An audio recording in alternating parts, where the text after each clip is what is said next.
Hello guys, welcome back to my YouTube channel के farm academy. So हम लोगों ने पिछले पार्ट में फेरिंग्स के बारे में स्टडी कर लिया था, जो कि था एसेसरी ऑर्गन था अपने डाइजेस्टिव सिस्टम का। ठीक है। सो ये ईसोफेगस जो है वो भी एसेसरी ऑर्गन से जस्ट फेरिंग्स के बाद का ये पोर्शन है। ठीक है। सो फेरिंग्स के थ्रू ये क्या होता है, फेरिंग्स जो होता है वो अपने कंटिन्यू होता है ईसोफेगस के साथ। तो ईसोफेगस के बारे में हम लोग देखते हैं कि ईसोफेगस होता है क्या एक्चुअली। सो द ईसोफेगस और glottis run from the pharynx through the diaphragm. Diaphragm, अब देखिए डायफ्रागम के बारे में इसमें हमने थोड़ा सा डिस्कस कर दिया है कि डायफ्रागम क्या होता है। सो it is a major muscles of respiration. It is located below the lungs and heart, which help you inhale or exhale. Means breathe in or out to the stomach. ठीक है। अगर हम बात करें ईसोफेगस के बारे में, तो अपना जो ईसोफेगस वो ग्लट्स के नाम से भी जाना जाता है। इसका दूसरा नाम होता है ग्लट्स। ठीक है।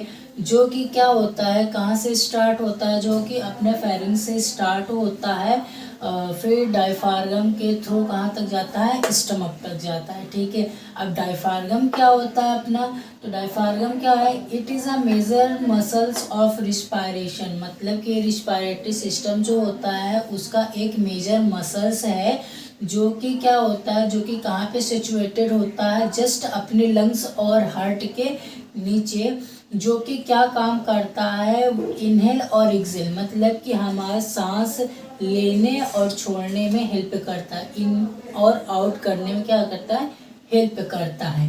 ठीक है। तो जो अपना ईसोफेगस ही कंटिन्यू होता है फेरिंग्स के थ्रू, फिर द डायफ्रागम, फिर उसके बाद टू द स्टमक।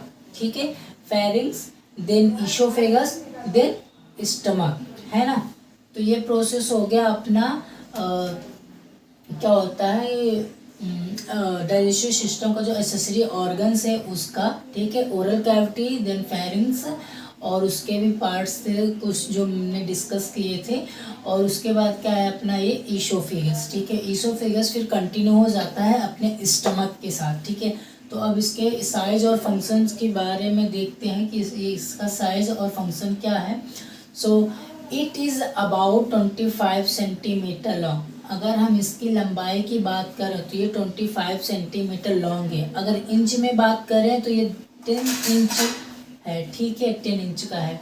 और it is essential a passage way that conduct food by peristalsis movement to the stomach. मतलब कि ये एक इसेंशियल, एक ज़रूरी पैसेज वे है फूड का। ठीक है। जब हम फूड क्या करते हैं, माउथ में लेते हैं, अपने ओरल कैविटी में लेते हैं, तो फेरिंग्स के थ्रू अपने ईसोफेगस में जाता है। ईसोफेगस देन स्टमक के साथ कंडक्ट होता है। ठीक है।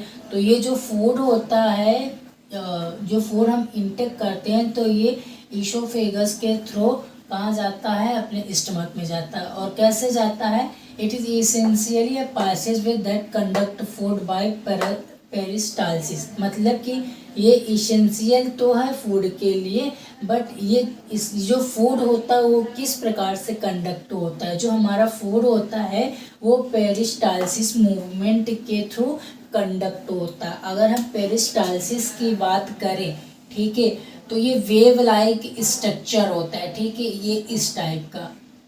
ठीक है।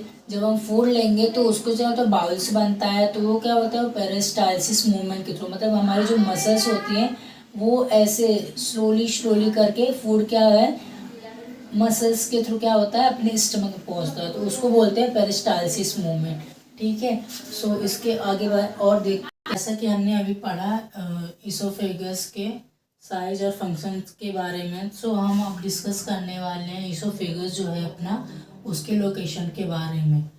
सो देखते हैं ईसोफेगस का लोकेशन क्या है। It is located anterior to the spine and the posterior to the trachea and heart.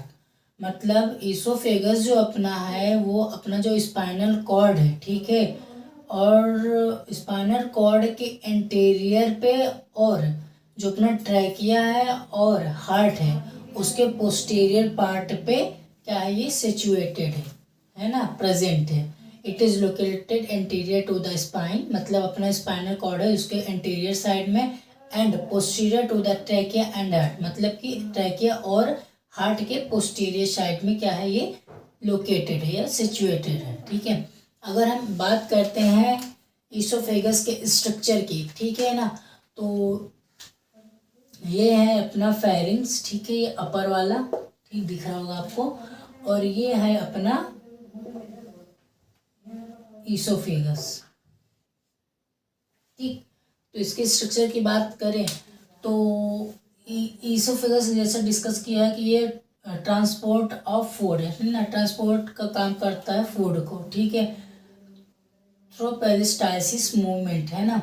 So upper oesophageal sphincter, जैसा कि मैंने बताया था स्टार्टिंग में, स्टमक का जब स्ट्रक्चर मतलब डाइजेस्टिव सिस्टम का स्ट्रक्चरल फंक्शन जब हम डिस्कस कर रहे थे, तो उसी टाइम हमने आप लोगों को बताया था कि स्टमक के जस्ट ऊपर क्या होती है, स्फिंक्टर मसल्स होती हैं और पाइलोरिक मसल्स होती हैं, ठीक है ना, स्फिंक्टर्स होती हैं, ठीक है, जो कि क्या करती हैं, फूड को आउटफ्लो और को कंट्रोल करती है। तो इस पे दिया है, देखिए ईसोफेगस जो है अपना, उसके जो अपर पार्ट है फेरिंग्स से जस्ट नीचे, ठीक है, जहाँ से ईसोफेगस अपना स्टार्ट होता है वहाँ पे क्या होता है, अपर ईसोफेगल स्फिंक्टर्स होते हैं, ठीक है ना। ये क्या काम करते हैं, जो ये स्फिंक्टर मसल्स होती हैं, ये क्या काम करते हैं, prevent the entry of air into the oesophagus, ठीक है ना, मतलब कि क्या करते हैं कि जो एयर है, ठीक है ना, और फूड है, ठीक है, जो क्या बोलते हैं अपने ईसोफेगस में है, ठीक है, वो क्या हो, बैक फ्लो ना हो, इसलिए वो इसको प्रिवेंट करता है, ठीक है ना, स्टमक इस चीज़ को प्रिवेंट करता है कि जो ये अपना फूड है वो बैक फ्लो ना हो ईसोफेगस से माउथ की तरफ, ठीक है ना, थ्रोट की तरफ। ठीक, अगर हम इसके लोअर ईसोफेगल स्फिंक्टर की बात करें कि जो जस्ट अपने स्टमक के अपर में होता है, ठीक है, अपर जॉइंट जो होता है, अपर क्या बोलते हैं जॉइंट जो होता है उसके ऊपर साइड में होता है लोअर ईसोफेगल स्फिंक्टर। अब इसका काम क्या होता है, ये क्या करता है, प्रिवेंट करता है GERDO, gastro oesophageal reflux disease, मतलब कि जो हमारा फूड है स्टमक में और जो एसिड है वो बैकफ्लो ना हो